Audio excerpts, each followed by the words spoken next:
do endemoniado gadareno. E nós vamos então falar um pouco sobre esse evento que aconteceu ali próximo ao Mar da Galileia. Esse é uma passagem que os 3 evangelhos sinóticos registram. Então, tanto o evangelho de Mateus, no capítulo 8, como o evangelho de Marcos, no capítulo 5, como o evangelho de Lucas, também no capítulo 8, esses 3 evangelhos, eles vão falar a respeito dessa passagem. E só para a gente poder se entender um pouco ali geograficamente a respeito de onde era Gadara ou Gerasa, algumas traduções vão falar Gerasa. Quando a gente olha o mapa ali, né, dessa época ali do Oriente e tal, tudo ali, nós temos a Galileia e a gente tem o Mar da Galileia e a gente tem do outro lado do Mar da Galileia essa região que é chamada de Decápolis, que são 10 cidades ali com uma origem, uma influência muito grande ali da cultura grega, né, greco-romana também. E ali era uma região de muito paganismo. Era uma região só pelo fato de ter ali criação de porcos, e essas passagens falam perto de uma criação de 2.000 porcos, já mostra que não é uma terra em que judeu entrava, porque para o judeu o porco já era imundo, quanto mais tocar num porco, muito menos comer um porco. Tão gostosa a pancetinha aí, né? Hoje estava cumprimentando o irmãozinho, rapaz, pegou na pancetinha, foi uma pancetinha dessa com provolone, que beleza. Não, né? Então a pancetinha, o beiquinho, como é bom, né? E os judeus realmente eles não tocam em carne de porco, eles não comem carne de porco, eles consideram como uma carne imunda. Então essa região de Decápolis era uma região onde ficava ali Gadara, era uma região que os judeus não chegavam por ali. E Jesus, essa passagem, num pouquinho antes do que nós vamos ler ali, fala a respeito de quando Jesus entra no barco ali no Mar da Galileia, começa a cruzar esse mar, e acontece um evento também bastante conhecido, que é uma tempestade.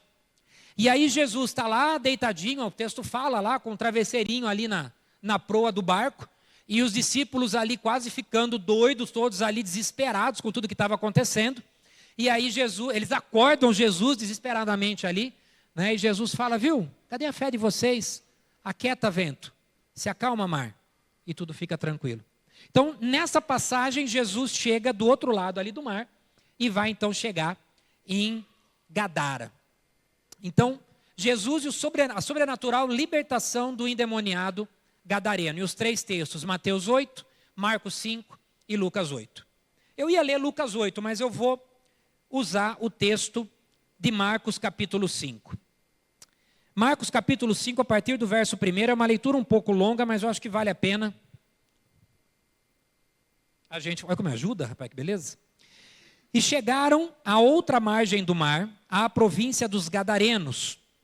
E saindo Jesus do barco, lhe saiu logo ao seu encontro dos sepulcros um homem com espírito imundo, o qual tinha a sua morada nos sepulcros e nem ainda com cadeias o podia alguém prender. Porque tendo sido muitas vezes preso com grilhões e cadeias, as cadeias foram feitas por ele em pedaços e os grilhões em migalhas, e ninguém o podia amansar. E andava sempre de dia e de noite, clamando pelos montes e pelos sepulcros, e ferindo-se com pedras. Vamos dar uma pausa aqui, mas não fecha a sua Bíblia não, nós vamos continuar. Esse homem, quando ele percebe uma embarcação chegando, era alguém, um psicopata, era alguém ali fora das suas faculdades mentais, estava totalmente possuído por demônios, e aí ele era alguém que atacava as pessoas. Em um dos textos aqui fala que ele andava nu. Isso indica, quando a palavra do Senhor fala essa expressão, não é só que ele andava sem roupas, é que também, em geral, ele praticava atos de promiscuidade, ele atacava as pessoas, ele cometia desde ataque a crianças até mulheres ou homens. Então, ele era alguém que realmente botava muito medo naquele lugar, nas pessoas daquele lugar. E quando ele vê aquela embarcação chegando, qual é a ideia dele? Carne nova no pedaço. Vou atacar e vou chegar em alguém que não me conhece, que eventualmente não vai ter tanto medo assim de mim, e que eu vou poder fazer algo contra aquelas pessoas. Então ele percebe que chega uma embarcação e ele vai correndo ali para encontrar aquele pessoal que está no barco. Porém, quando ele chega perto, ele se depara com alguma coisa que ele não esperava. Verso 6. Verso 6, verso 5. Verso 6. E quando viu Jesus ao longe, correu e adorou-o. Epa, pastor, você não falou que esse cara era endemoniado, que ele tinha um monte de demônio dentro dele ali? O que ele fez quando ele viu Jesus? Ele adorou. Quer dizer que quando ele se deparou com Jesus, ele encontrou o Senhor Jesus e ele percebeu quem era e ele caiu ali de joelhos e ele adorou. E clamando com grande voz disse: que tenho eu contigo, Jesus, Filho do Deus Altíssimo? Percebe que até então nem os discípulos, nem os escribas, nem os fariseus, nem as pessoas que seguiam Jesus ainda tinham dito uma frase como essa para ele? Que tenho eu contigo, Jesus, Filho do Deus Altíssimo. Conjuro-te por Deus que não me atormentes. Porque ele dizia: sai desse homem, espírito imundo. E perguntou-lhe, Jesus perguntou a ele, né? Qual é o teu nome? E lhe respondeu dizendo: Legião é o meu nome, porque somos muitos. E rogava-lhe muito que não enviasse para fora daquela província. Presta atenção nesse texto, nós vamos ler mais para frente.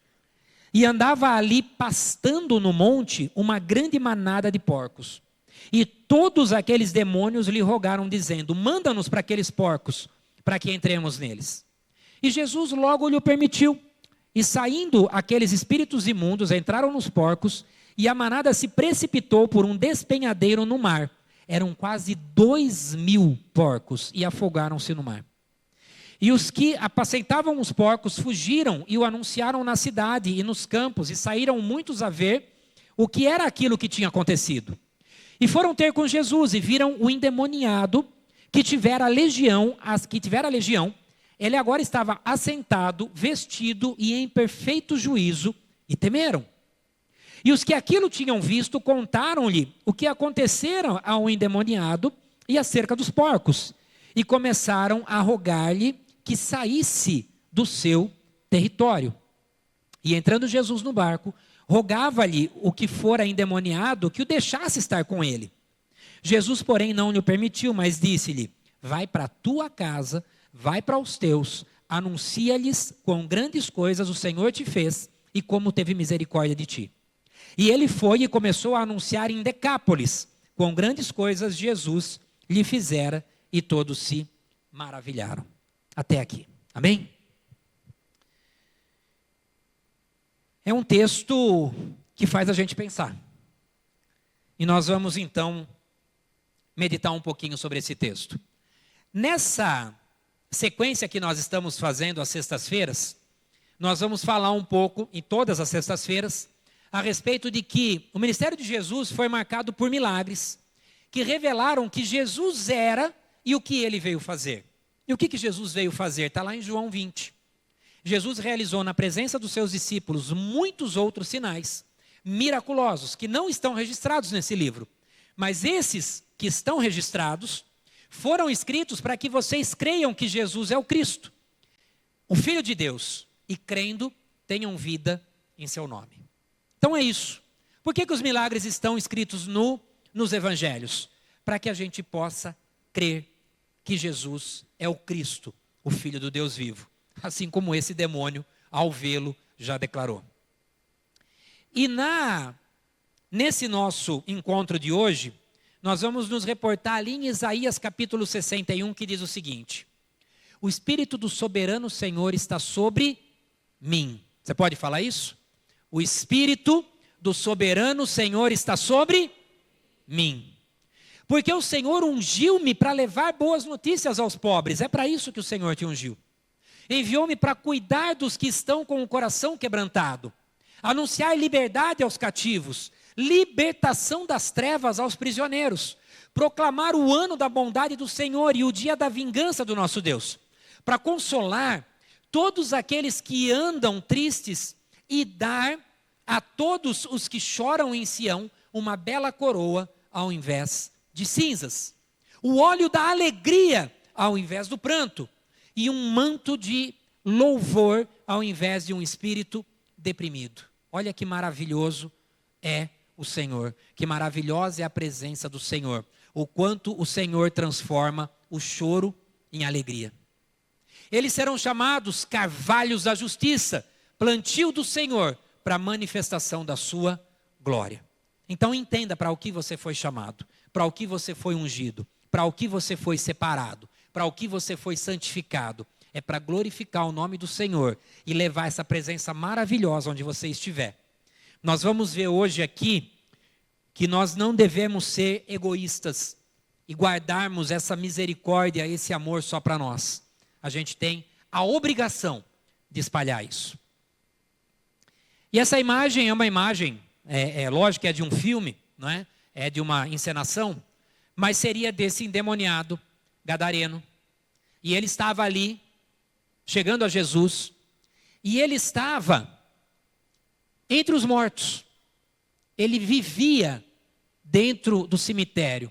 Ele violava os sepulcros. Ele mexia ali nos corpos. Ele estava entre os mortos.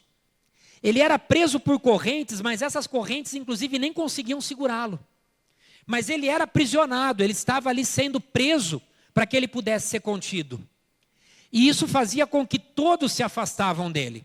Ele não era alguém que tinha qualquer tipo de relacionamento social com as pessoas. Ele vivia afastado da sociedade, das pessoas, e vivia ali recluso no cemitério. A palavra também diz que ele não dormia nem de dia nem de noite. E quando a gente pensa em privação, não é?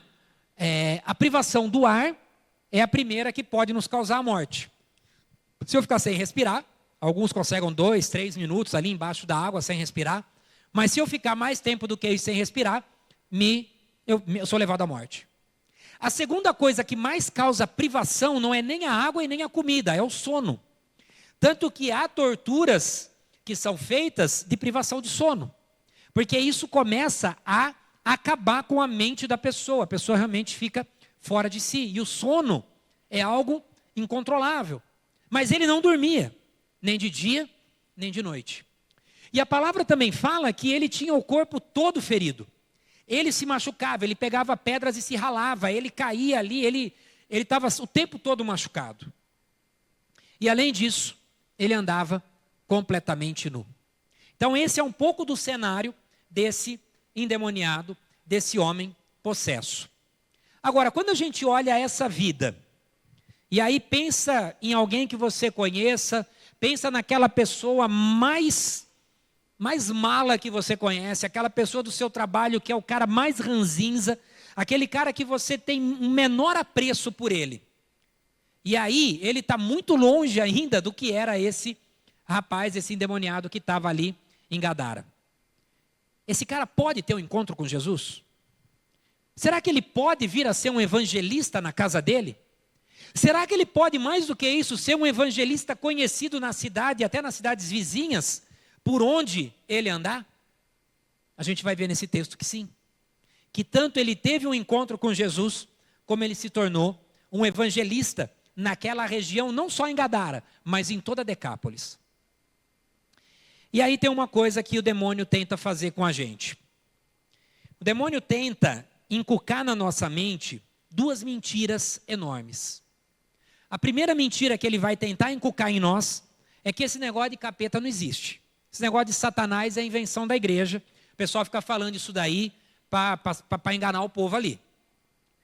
Na verdade, Satanás existe. E essa guerra no mundo espiritual é muito mais real do que a gente pode imaginar.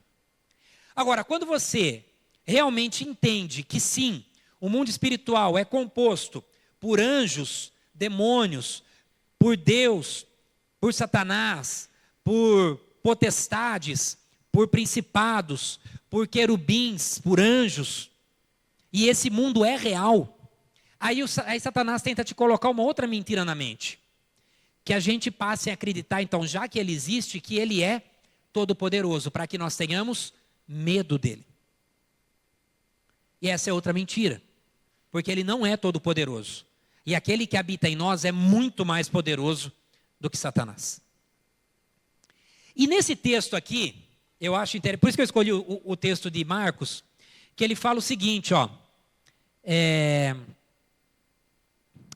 verso 3, o qual tinha sua morada nos sepulcros, e nem ainda por cadeias o podia alguém prendê-lo. Em outra versão fala que ninguém podia dominá-lo. Então alguém que não podia ser dominado, porque esses demônios, eles geravam um poder muito grande dentro daquele homem. Quando ele teve um encontro com Jesus, chegou aquele que tem domínio sobre todas as coisas. E esse que tem domínio sobre todas as coisas é aquele que habita em mim. Você pode falar isso? Aquele que tem domínio sobre todas as coisas é aquele que habita em mim, que é o Senhor Jesus. Então ele me dá poder para pisar serpentes e escorpiões. Ele me dá poder para pisar na cabeça de Satanás. Ele me dá poder para vencer essas hostes do maligno que se levantam contra a minha vida. E aí a gente entra num detalhe aqui que realmente eu gostaria de iniciar essa palavra de hoje. No verso 10, rogava-lhe muito que não os enviasse para fora daquela província. O que Satanás está tentando fazer aqui? Satanás, ele tem essas potestades e esses principados, e o pastor Paulo sempre nos ensinou muito sobre isso, que eles são regionais. Então a gente tem certos principados e certas potestades que habitam e que atuam na cidade de Paulínia. Algumas que atuam em determinados bairros, algumas que atuam na cidade de Campinas, ou de Cosmópolis, ou de Sumaré, ou de Arthur Nogueira. Algumas entidades, algumas potestades e alguns principados que são separados para atuar no Brasil, para atuar no estado de São Paulo. E veja que aqui, os demônios estão pedindo para que Jesus permita que eles permaneçam naquela região onde eles estão lotados ali, né? Quando você serve ao serviço militar ali, você está lotado num determinado regimento. É isso, eles estão lotados nesse regimento dessa cidade de Gadara. E quando ele fala em legião, só para você entender, legião reporta nessa época as legiões romanas, que são legiões de soldados. E aí, a depender do local que você pesquisa, você vai entender que essa legião é uma legião de 3.000 soldados, de 6.000 soldados, e eu encontrei até textos que falam de 12.000 soldados. Pastor, peraí. Qual que é o teu nome, Satanás, que está dentro desse rapaz? Eu sou legião, porque nós somos muitos. Quer dizer que tinham pelo menos 3.000 demônios dividindo espaço dentro desse rapaz. Pelo menos 3.000. Eles entraram em 2.000 porcos. Quer dizer que mesmo no porquinho tiveram que entrar em alguns lá, mais de um em cada porquinho. E aí, esse espírito, esses demônios, eles pedem para que eles não saiam daquela região. E aí o Douglas Gonçalves, daquele canal Jesuscope, ele fala algo muito interessante. Uma cidade que amava mais porcos do que gente. Como é que você sabe isso, pastor? Verso 17. E começaram a rogar-lhe que saísse do seu território. Quer dizer que aqueles homens de Gadara, aquela população, aquela cidade que era atormentada por uma pessoa que andava nua, que batia nas pessoas, que estuprava as pessoas, que fazia uma porção de atrocidades ali. Quando eles veem que essa pessoa foi salva, foi redimida, foi restaurada, foi transformada, estava vestido agora, bonitinho, falando bem, conversando numa boa, tranquilo.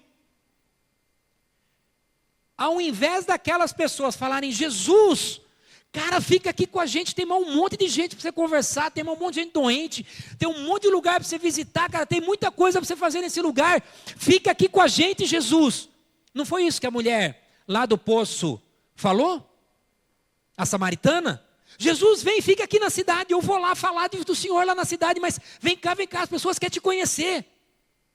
Em Gadara, não. Em Gadara, as pessoas falaram, viu? Acontece o seguinte, sabe aqueles porquinhos lá que caíram no mar?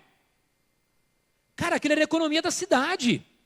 Você tem noção do prejuízo que você deu para nós, matando esse monte de porco, cara? Você tem uma noção de quanto churrasco nós deixamos de fazer com isso aqui? De quanta carne eu deixei de vender? De quanto comércio eu deixei? Cara, some daqui. Você está acabando com o meu comércio, você está acabando com os meus negócios. Não interessa que você salvou alguém, não. Um encontro com Jesus muda as nossas prioridades. Gente passa a valer mais do que coisas. Para pensar. E aí, eu quero fazer alguns comentários a respeito, que a gente tem falado de vez em quando, sobre as 7 esferas do reino, os 7 montes de influência. Sabe o que acontece? Às vezes, nós como cristãos temos a obrigação de sermos influência. E aí foi dito no passado que não era para o crente estar nas artes, porque as artes eram do capeta. E aí, os crentes saíram das artes. E quem entrou lá? O demônio fez a festa. Que não era para que os crentes estivessem, por exemplo, na mídia, ou no governo, ou na educação. Gente, vocês já viram o estado das faculdades públicas, principalmente as federais? A que pé que está o negócio? Então o crente sai, quem fica? Quem tem espaço, o demônio. E ele toma posse. Então, como cristãos, nós temos tido muitas vezes a atitude de sairmos do local onde Deus tem nos colocado e deixado de atuar. Então, na família, na religião, obviamente, ali o crente fica, né? Mas é uma das esferas. É preciso ter bons professores, bons educadores, bons diretores, bons secretários de educação, bons ministros da educação, crentes, cristãos verdadeiros que obedeçam a palavra do Senhor, estarem atuando naquelas áreas. No governo foi dito, e aí tem um negócio interessante.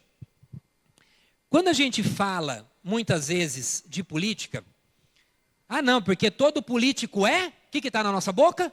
Todo político é ladrão. Não, mas tem aquele lá que é melhorzinho, aquele lá rouba mais. O que a gente aprendeu aqui muito ano passado, inclusive? Que a nossa palavra tem poder. Se a nossa palavra tem poder, quando eu abençoo alguém, eu entendo que a minha palavra tem poder. Mas quando eu falo que o político é ladrão, é sem vergonha, é isso, é aquilo, o que eu estou fazendo? Proferindo palavras. E a minha palavra tem? Você acha de verdade que e aqui a gente já teve alguns candidatos a vereador, alguns candidatos aqui, alguém participando na política na cidade. Você acha que realmente quando a pessoa está candidato, está indo buscar voto, está fazendo ali todo um trabalho de captação, de conversa com as pessoas, você acha realmente que essa pessoa já está maquinando lá na frente falcatrua, corrupção, esse tipo de coisa? Ou ele realmente está pensando, muitas vezes na sociedade, na família, no bairro? Só que ele chega lá e as palavras de maldição que foram ditas contra aquele lugar têm poder sobre a vida dele. E por mais que ele queira fazer algo, essas palavras vão estar ali sendo aplicadas, porque a nossa palavra tem poder. Então é importante que nós, como cristãos, estejamos participando dessas esferas do reino. Tenhamos excelentes artistas, excelentes pessoas na mídia, excelentes pessoas na economia, excelentes pessoas no governo. E não que a gente fique só escondidinho embaixo dessas 4 paredes aqui, guardadinho aqui dentro. Nós precisamos realmente ser igreja lá fora.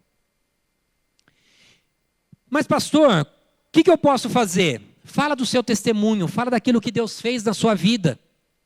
Se Deus te tirou de algum lugar, é para que você possa ensinar aos outros o lugar de onde Ele te tirou. É para isso.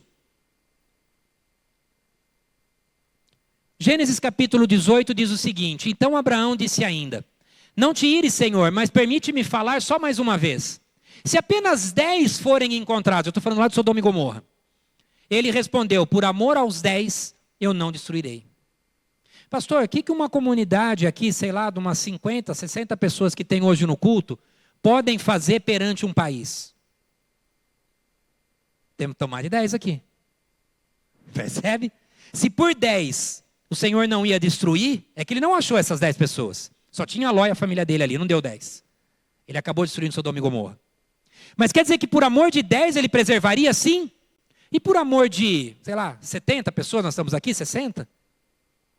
Então quer dizer que se nós realmente nos posicionarmos, clamarmos e nos colocarmos na brecha, o nosso posicionamento tem valor para o Senhor. Antes de tudo, recomendo que façam súplicas, orações, intercessões e ação de graças por todos os homens, pelos reis e por todos que exercem autoridade, para que tenhamos uma vida tranquila e pacífica com toda piedade e dignidade. E Provérbios 18, 21, na primeira parte, fala: a língua tem poder sobre a vida e sobre a morte. Amados, a nossa palavra tem muito poder.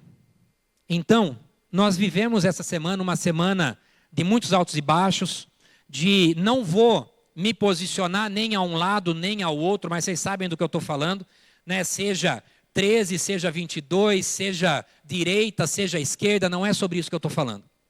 Eu estou dizendo que um jovem foi assassinado nos Estados Unidos em 11 de setembro. E 11 de setembro é uma data significativa. E esse jovem foi assassinado por uma ideologia política, porque ele se posicionava. Não estou dizendo se o que ele falava estava certo ou não, não estou me posicionando sobre isso, tá? Não é essa a questão. A questão é que, independente se quem está no governo é direita ou esquerda, é 13 ou é 22, é X ou é Y, o que a palavra fala? Orações, intercessões e ação de graças por todos os homens, pelos reis e por todos que exercem autoridade. E a nossa palavra tem poder. Semana passada foi Semana da Pátria, uma semana em que nós comemoramos a independência do nosso país, a nossa nação. E o que nós temos feito? Só falado mal? Só reclamado? Só repostado? Só xingado? Ou temos dobrado o nosso joelho e temos orado? Espero que vocês consigam ver. Isso aqui é a Coreia do Sul, no começo do século. A Coreia tem 130 anos de cristianismo. Até antes, ela tem quanto tempo de história? 5.000 anos de história, mas 130 anos de cristianismo. Nesses 130 anos, 3 grandes crises, 3 grandes guerras, situações que destruíram a Coreia. 3% de cristãos. Na época, a gente estava falando de uma população, em 1906, de 44 mil cristãos. 3% da população. Só que sabe o que essa população começou a fazer? A partir de um pastor, orar às 5 da manhã, e ele começou a contaminar as pessoas, esses 3%, para orarem às 5 da manhã. Passado mais um tempo, em 1910, eram 110 mil cristãos, passou de 44 para 110 mil. Por quê? Porque a igreja foi perseguida. Quando a igreja foi perseguida, a igreja quase triplicou de tamanho. Em 1950, houve ali um racha, eram 20 milhões de habitantes entre Coreia do Norte e Coreia do Sul, 600 mil cristãos orando pelos políticos na madrugada. E sabe como que eles passaram a orar? Como é que a gente costuma orar hoje? Pai querido, Deus de amor, eu te agradeço porque o Senhor me deu o fôlego de vida essa manhã, porque o Senhor me sustentou. Isso aqueles que começam a agradecer. Tem aqueles que começam assim: Senhor, abençoa meu dia hoje, guarda ali, me abre tal porta, faz tal coisa, cura tal pessoa. Tem gente que começa a agradecer, tem gente que já começa só na lista de pedido. Sabe o que? E aí, isso daí eu aprendi com a missionária chamada Gina Yon Risson. Ela esteve aqui no Brasil recentemente, esteve lá na DEVEC, no Rio de Janeiro, e ela ministrou uma palavra poderosa nesse sentido, e ela trouxe essas imagens aqui.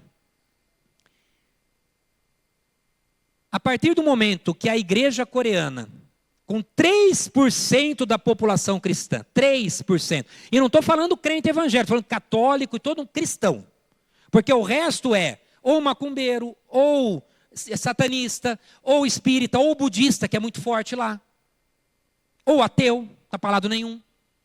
Com 3% de cristãos orando às 5 da manhã, mas orando o seguinte: Senhor, em primeiro lugar eu coloco a minha nação, coloco os meus governantes, abençoo os governantes, abençoo os dirigentes, abençoa aqueles que estão na frente, visita ali os vereadores, os senadores, os deputados, os prefeitos, os governadores, o presidente, o vice-presidente, os ministros, abençoa cada casa da nossa nação.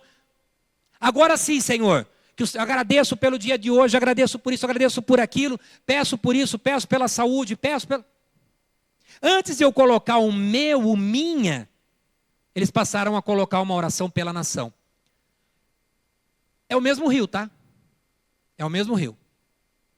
Só que o que aconteceu? Oração pelos governantes. A oração impactou os governantes. E os governantes foram dirigidos por Deus para transformar a Coreia no segundo melhor IDH do mundo. Através da oração. 3% da população em oração saiu desse esgoto para esse rio, com essa cidadezinha bem modesta, Seul, na Coreia do Sul. E aí a gente volta nessa imagem do gadareno.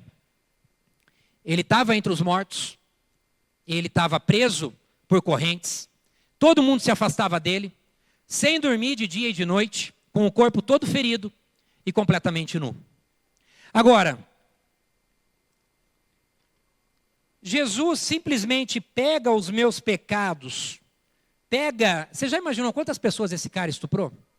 Quantas pessoas esse cara feriu? Quantas pessoas esse cara machucou? Quantas pessoas ele assustou, ele traumatizou? Então Jesus agora foi lá, conversou 10 minutos com ele, ele foi lá para a casa dele, contou o testemunho, foi para Decápolis, apagou tudo, jogou tudo para baixo do tapete. Jesus simplesmente largou para lá.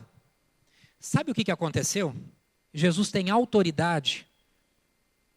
Porque Jesus, ele foi aos mortos e ele ressuscitou dos mortos. Jesus se colocou nesse lugar. Jesus, ele se permitiu ser preso pelos romanos, pelos fariseus, pela igreja da época. Ele não foi preso, ele se permitiu ser preso. Ele se entregou. E ele se entregou com um único objetivo, pela minha e pela sua vida, pela nossa salvação, pela nossa vida eterna, para ele nos tirar do inferno. Todos se afastaram de Jesus quando ele subiu naquela cruz. Inclusive o próprio Pai. Deus meu, por que desamparaste? Por que me deixaste? Até o Pai precisou se ausentar dele, ele ficou sozinho. Jesus passava as madrugadas orando. Jesus passou aquele final de semana em que ele foi preso sem dormir. Por amor a nós. Não preciso nem dizer o quanto o corpo de Jesus foi ferido. Foi dilacerado com pedaços de ossos naqueles chicotes de couro, arrancando pedaços da carne das costas dele. Durante o flagelo, antes dele carregar aquela cruz. E carregar a cruz sobre aquele ombro e aquelas costas todas detonadas, todas raladas, com um pedaço do pulmão aparecendo. E ele foi, aparece, né, na cruz, na imagem que a gente tem, aquela tanguinha dele aqui, né? Mas ele foi pendurado totalmente nu. E ali ele foi furado, ali foi transpassado, ali ele foi humilhado. E ele fez isso por mim e por você. Então, na verdade, ele não joga nada para baixo do tapete. O que Jesus faz é que ele coloca no ombro dele, ele leva sobre ele todos os nossos pecados, todas as nossas enfermidades, tudo aquilo que Satanás tentou colocar sobre as nossas vidas, ele levou, ele carregou, ele tomou sobre si. Por isso que ele tem autoridade para poder resgatar vidas. Por isso que ele tem autoridade. E sabe o que aconteceu com esse gadareno? Ele não deixou a cidade dele, mas ele ministrou onde ele estava. E esse é o chamado. Que antes da gente pensar em sair do país, ou mudar, ou ir para outro lugar, ou fugir, o Senhor tem te chamado para que você seja luz no trabalho, na faculdade, na família, na sua casa, no seu bairro, onde você... Aqui é fácil, né? Aqui é simples, aqui é fácil. Mas você precisa ser luz. E você precisa... Mas pastor, eu tive muito tempo envolvido com droga, eu tive muito tempo envolvido, sei lá, com outras situações. Eu fui, pastor, sabe? Na minha infância, eu fui alguém que fui rejeitado, eu fui alguém que fui humilhado, eu fui alguém... Sabe para que tudo isso? E por que Jesus te tirou de lá? Porque agora você sabe o caminho para ensinar outras pessoas que estão passando na mesma situação. Então glorifique a Deus por tudo que você passou. Glorifique a Deus porque Ele te salvou. Glorifique a Deus porque Ele te resgatou. E glorifique a Deus porque Ele quer te usar hoje, onde você estiver. Vamos nos colocar em pé. Antes de mais nada, eu preciso perguntar: se alguém nessa casa, nessa noite, que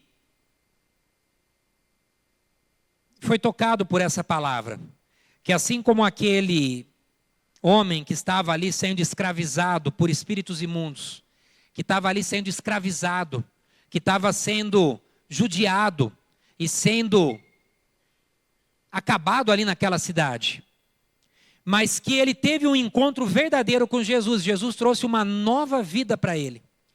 Se você não aceitou ainda esse Jesus, mas nesse momento você quer se render a Ele, dá um sinal com a sua mão e nós vamos orar pela sua vida e nós vamos apresentar para que o Senhor Jesus escreva o seu nome no livro da vida. Se não há ninguém, mas há alguém que quer se arrepender assim como eu quero me arrepender. Porque por muitas vezes eu reclamei, por muitas vezes eu falei mal, por muitas vezes eu amaldiçoei esse país, por muitas vezes eu amaldiçoei o governo, mas eu quero me arrepender disso. E eu quero orar uma oração de arrependimento. Eu quero orar uma oração em que eu declare com a minha boca que o Senhor esteja abençoando a nossa nação.